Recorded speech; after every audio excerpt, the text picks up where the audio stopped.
breath of life, Lord, to fill us up with daily life. Lord, we pray for this song. Lord, we pray for the ones who sit on the roads, Lord, not like your word, but we don't. In Jesus' name we ask. Amen.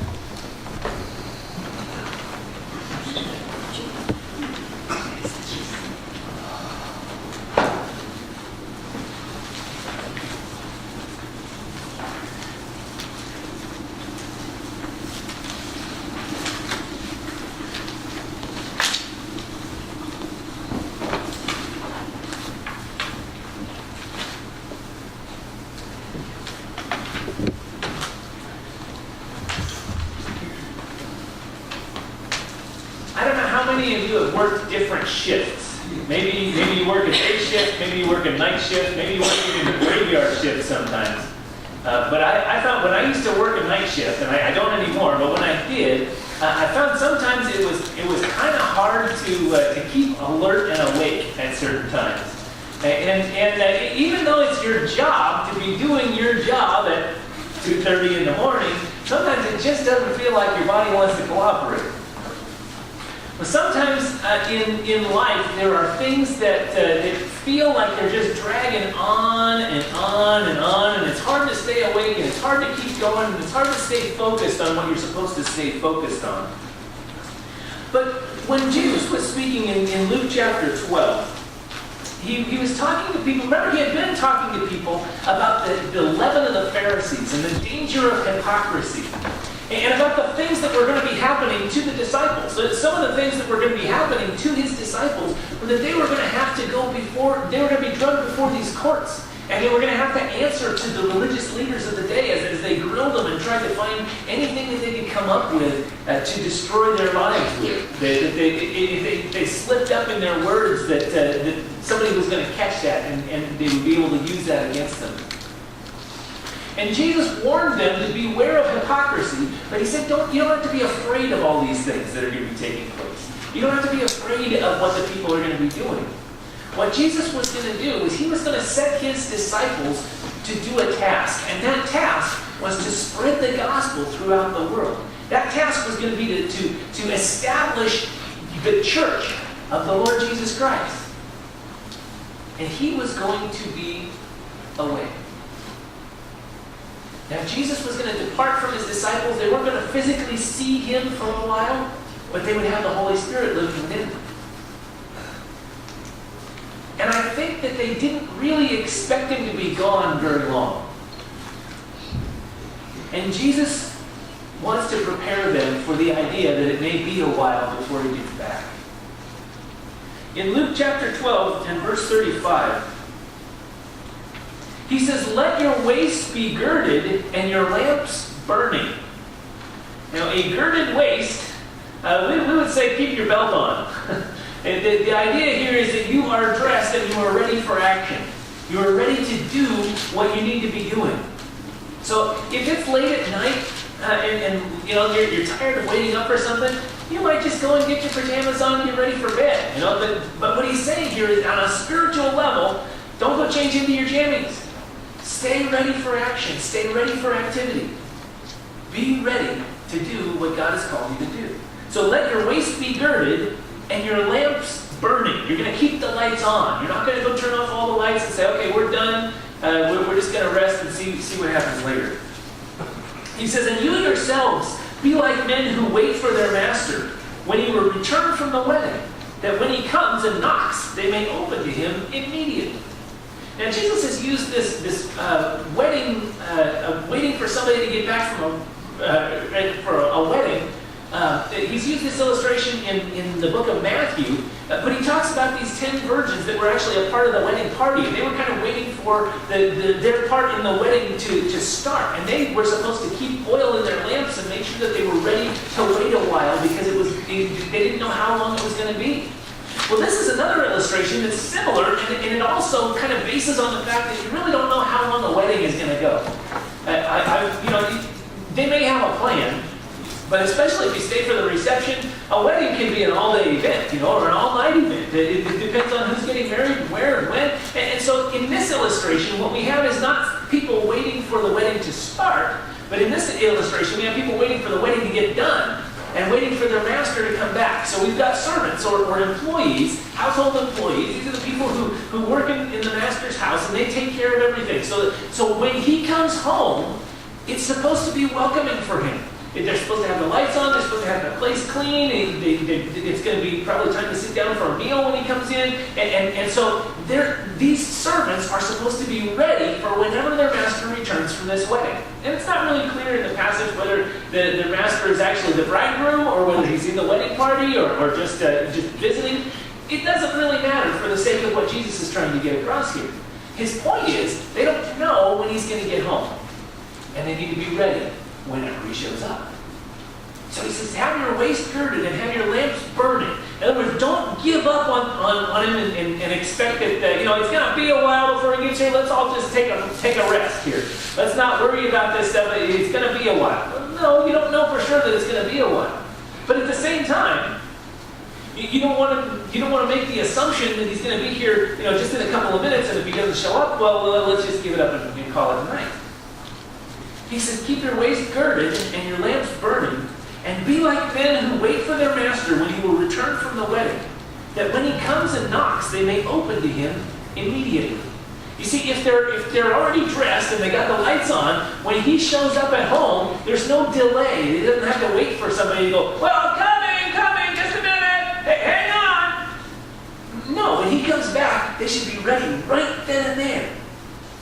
And the idea here is that rather than slacking off in their duties, they're staying vigilant, and they're waiting, and they're ready. Now, I've found that waiting is one of the most tiring activities in the world. Sometimes waiting is a lot harder than actually doing something.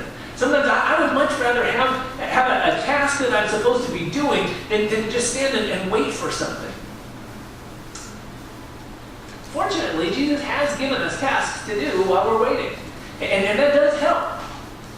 But there's still this sense that, he said over almost 2,000 years ago, he said, behold, I come quickly.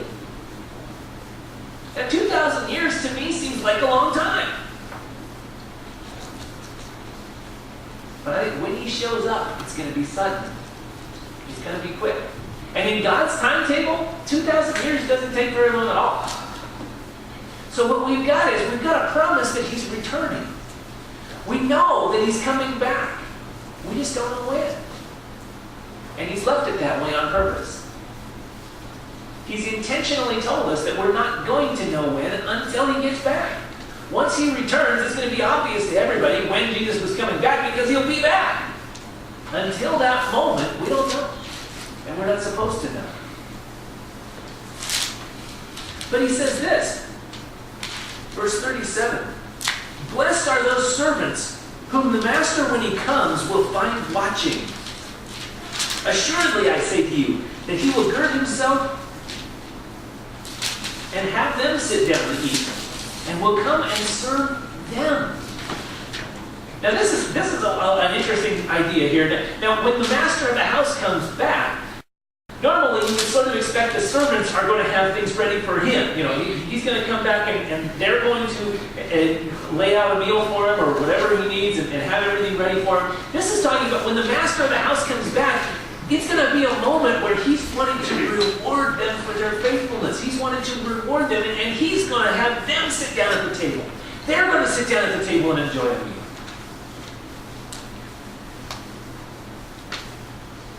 He's talking about when he comes back. When Jesus Christ returns to this earth. For those who have been watching and waiting and looking forward to his return, it's going to be the most joyful and most amazing thing in history. It's going to be that wonderful moment when all of a sudden things are set right. It's going to be that moment when all of your watching and waiting and weariness is going to pay off, and it's going to make sense, and it's going to all come together in a way that he said, this is what I was waiting for. This is what I was holding on for. It's going to be worth it. It's going to be wonderful. Blessed are those servants whom the master, when he comes, will find watching. There's going to be a blessing for those who are watching and waiting and ready. Now, what does that watching mean? Does that mean we're actually supposed to be physically keeping our eyes on the sky? I don't think so. I think Jesus is talking about a spiritual kind of watching where we're constantly knowing that Jesus could be back any moment. I mean, it might be kind of cool to be one of the first people to see him coming back physically, but I just think your odds of making it through life with your eyes up, it doesn't work very well. Spiritually, though, we've got to keep our hearts focused on heaven. We've got to keep in our minds all the time the fact that Jesus could be back. He could be back before I finish this sermon. I hope he is. Not that I've got a problem with the rest of the sermon. I think it's going to be all right. But listen, if Jesus comes back and I don't finish this sentence, I'm fine with that. In fact, that'd be the most wonderful thing that could ever happen. I'm looking forward to seeing his face again. I mean, I've never seen his face personally. I'm looking forward to seeing his face. I'm looking forward to him coming back to this earth again. It's going to be good. It's going to be wonderful.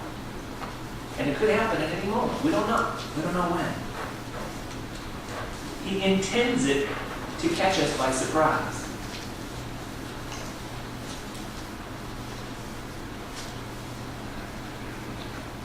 Verse 38. And if he should come in the second watch, or the third watch, and find them so, blessed are those servants. He might not come early, like maybe the original disciples thought that he would. He might not come in their lifetime. He might not come in the next generation. It might take a while for him to get back. But it says that they're blessed. Those servants are blessed that are still watching, even though it's getting late, even though it's been a long time, even though some people have given up and said he's not coming. If he was coming, he'd be here by now.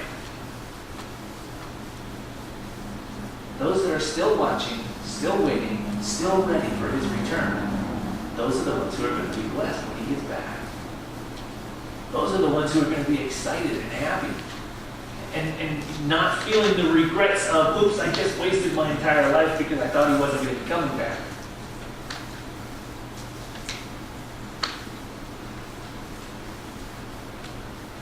But know this, verse 39, that if the master of the house had known what hour the thief would come, he would have watched and not allowed his house to be broken into.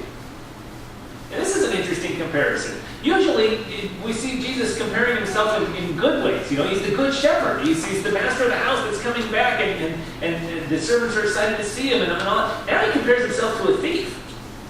But what he's comparing here is not that he's somehow going to steal and take things that don't belong to him.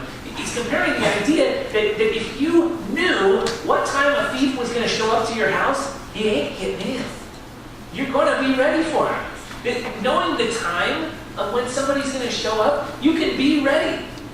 If you knew you had an important guest coming to your house, you could have your house clean and spotless and ready and smelling like chocolate chip cookies when they show up. Yeah. But if it's a surprise visit, you don't know. And a smart thief is not going to tell you ahead of time when he's going to show up. He's going to show up when you're not expecting him. He's going to show up when the house is dark, when it's all quiet, when all you can hear is the snoring. He's going to show up when he thinks you're not paying attention. And if you're not paying attention, you're going to get robbed. Jesus compares himself to a thief in the night. And it's a strange comparison. But it's the idea that if we knew when he was coming back, it'd be easy to just be ready at that moment. But we don't know when he's coming back. And he's done that on purpose. And he wants us to stay ready, to be ready, to keep being ready, and to continue doing what he's called us to do.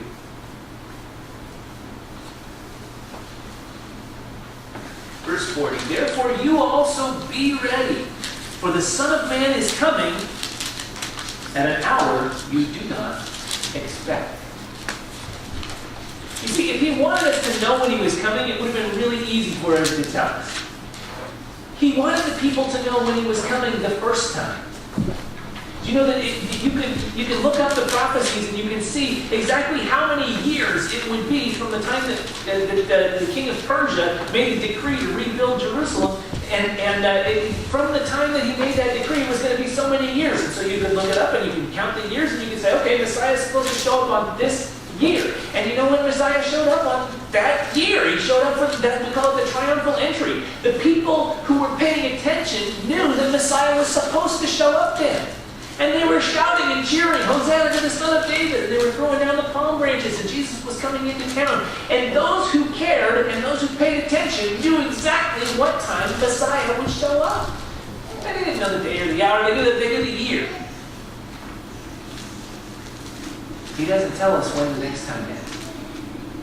The next time needs to be a surprise. And he's doing that on purpose. He's making it a distinction between his first coming and his second coming. His first coming, you can mark it on your calendar ahead of time if you were paying attention to prophecy and saying, Messiah will be here then. The next time, it's going to catch us by surprise. For those of us who are watching and waiting and eager for his return, it's going to be a pleasant surprise. Like when people shout out, happy birthday, when they jump out of the closet and oh boy, it's a surprise birthday party. This is great. You have this excitement. For those that have been living in disobedience to God and thumbing their noses at him, it's going to be more like the surprise when you're on your cell phone and the boss walks in. Or when you haven't done what you've been asked to do, and suddenly the inspector walks in, or you're in a restaurant and you've just done had a huge mess in the kitchen, you haven't cleaned it up, and in comes the health inspector. Oh, surprise inspection! It's that kind of adrenaline rush that's going to hit at that point. It's that not now, not today. When Jesus comes back, I want to be ready. I want to be looking forward to it. I want to be doing something that he would be pleased to catch me doing when he gets here. Therefore, you also be ready, for the Son of Man is coming at an hour you do not expect. Then Peter said to him, Lord, do you speak this parable only to us, or to all people? In other words, is it just your disciples that you're talking about here? Are we just the ones that are supposed to be paying attention? Are we just the ones that are supposed to be waiting? Or is everybody supposed to be watching and waiting? Peter wants to know, who's this for? And Jesus' answer is almost a little vague. What he does is he, instead of saying, yeah, it's for you, or yeah, it's for everybody, he describes the people that it's for. And he does it like this. He said in verse 42, the Lord said, who then is that faithful and wise steward, whom his master will make ruler over his household, to give them their portion of food in due season? Now, a steward, that's a servant who's been entrusted with his master's goods. He's supposed to use it, he's supposed to invest it, he's supposed to, he may be in charge of keeping the pantry stocked, and so he's got to use the master's money to go out and buy the food, but he has control of the master's resources in order to carry out the master's work. So this is somebody that's been entrusted by his master with the resources to do what he's been asked to do. This is a steward. Who then is that faithful and wise steward, whom his master will make ruler over his household, to give them their portion of food in due season? Blessed is that servant whom his master will find so doing when he comes. Truly, I say to you that he will make him ruler over all that he has. There's a wisdom in taking the resources that God has placed in our hands and being faithful with those resources, being faithful with what he's given to us. Now, each one of us has been given resources. Every one of us has been given something. If you breathed air today, that was God's air. He made that. But he's letting you breathe it. If you had enough money to put gas in your tank this week and drive to church, that money, that gas, that all belonged to him. That car that you drove, that belonged to him. Your body belongs to him. Every heartbeat he holds in his hand. Everything you are, everything you have belongs to God. And so if you've been entrusted with these things to take them and use them for his kingdom, you are a steward. And now he's looking not only at those who are just stewards over something, but stewards over other people. He says, who is that wise and faithful servant who's been put over who his master will make ruler over his household? This is talking about people who've been placed in positions of authority. It could be that you as a parent have authority over your children or your household. It could be that as a husband you're the head of your household, and so you've got that authority you've been given. It could be at work you've been given authority over other people who work under you, or maybe you've been given authority within the church or in government. There were a lot of different people who've been given authority in Jesus' day that he was talking to right then and there. His disciples, Jesus was going to be giving them authority over the church that was being founded. The Pharisees that he'd been dealing with had currently been given the authority by God to rule over the people of Israel. And they were not using that authority well at all. But they'd been given that authority and that stewardship. They had been given that role to lead the people, to guide the people, to teach the people. But they were blowing. Who then is that faithful and wise steward whom his master will make ruler over his household, to give them their portion of food in due season? Blessed is that servant whom his master will find so doing when he comes. Truly I say to you that he will make him ruler over all that he has. You know, if you do well with the authority that you've been given in your life, God likes to reward you by giving you greater authority. Maybe the only thing you're in charge of is a dog. Maybe you've got a dog at home and you're in charge of that dog. You don't rule that dog well. Handle that responsibility, handle that authority well before God, and take care of that animal that you've been entrusted with. God wants to entrust you with more authority and more responsibility.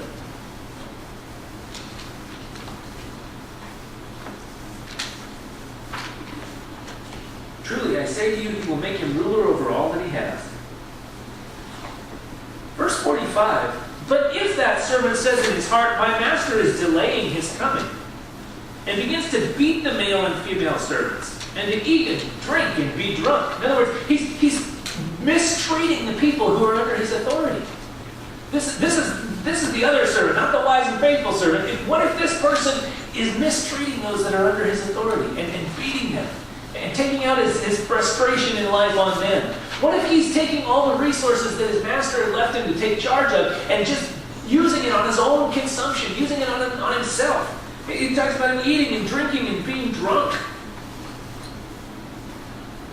The master of that servant will come on a day when he is not looking for him, and at an hour when he is not aware, and will cut him in two, and appoint him his portion with the unbelievers. Here's the warning, that Christ's return, the fact that we don't know when it is either going to be the greatest, most wonderful, most ecstatic surprise you've ever seen in your life, or it's going to be the most horrifying moment you've ever seen because Jesus is coming back and you're going to answer to him for what you've done with what he's given you. There's really no gray area in here.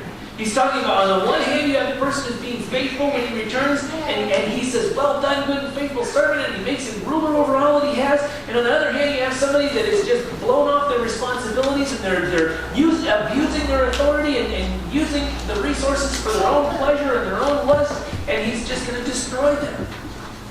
Very black and white, very one end or the other.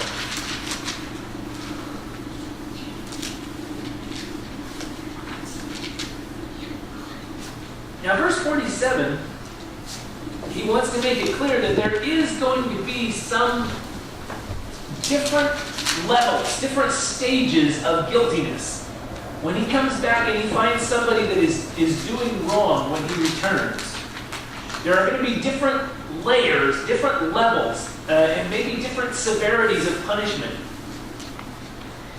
He says, and that servant who knew his master's will, and did not prepare himself or do according to his will, shall be beaten with many stripes.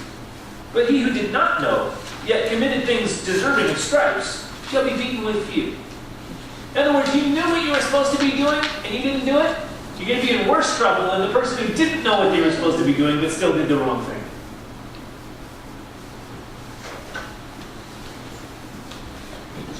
On that note, if you're choosing to disobey God, and you're choosing to blow off the responsibility that He's given to you, I've just done you a terrible disservice by reading you the Scriptures, because now you know. Now your punishment is going to be more severe.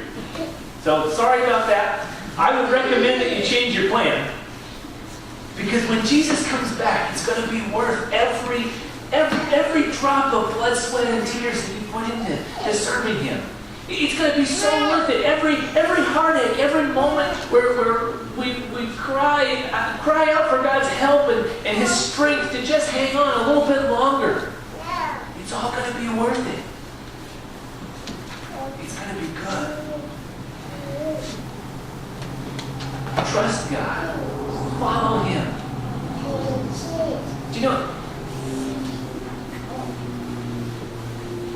it's not like Jesus is trying to surprise us because He wants to catch us doing something wrong. It's not like Jesus gets some special glee out of showing up out of the blue and saying, "Aha, caught ya!" The Bible says He takes no pleasure in the death of the wicked.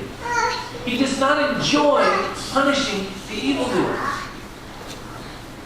Matter of fact, He went out of His way to make a way that He wouldn't have to punish your sin. He went to the cross for you and for me, so that we can be ready when He comes back. The Bible tells us that He didn't die for His own sin. He hadn't committed any. He died for my sin, for your sin. And He offers life to anyone who will receive it. He loves you. He cares about you. And that's the one who's coming back. That's the one who's coming back and going to surprise you. It's going to be a wonderful surprise if you're ready to meet Him.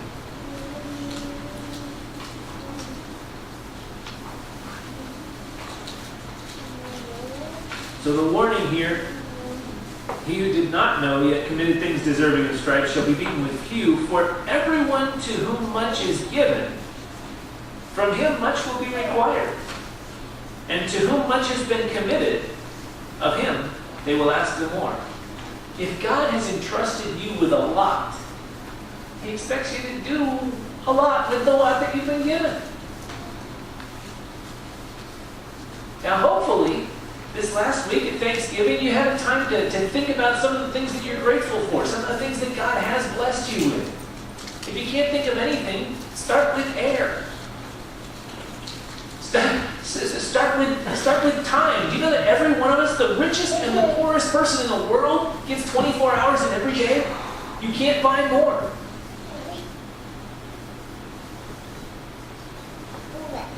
If you can't think of things that God has blessed you with, you're probably not thinking very hard. Give it some time. Start writing things down. See what He's given to you. And you begin to realize that He's given you a tremendous amount. And He wants you to take that and invest it in His kingdom so that He can reward you greatly when He returns. He's looking forward to coming back. Are you looking forward to Him coming back? We don't know when Jesus is coming back, but He will be back. Be ready. Be watching. Keep trusting and keep following Him. Let's pray. Heavenly Father, we thank You that You are coming back. Lord, I pray that it would be very, very soon. But Lord, You know best, and I ask that You would help us to hold on until You return. That You would help us to be faithful with what You've given to us, to be patient in waiting, and to be obedient in the things that You've commanded us to do. We ask this in Jesus' name. Amen. Let's turn in our hymnals to number 514. We're going to sing "When We All Get to Heaven." Number 514. And again, if you're able to stand, please stand with us as we sing. Number 514.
when we all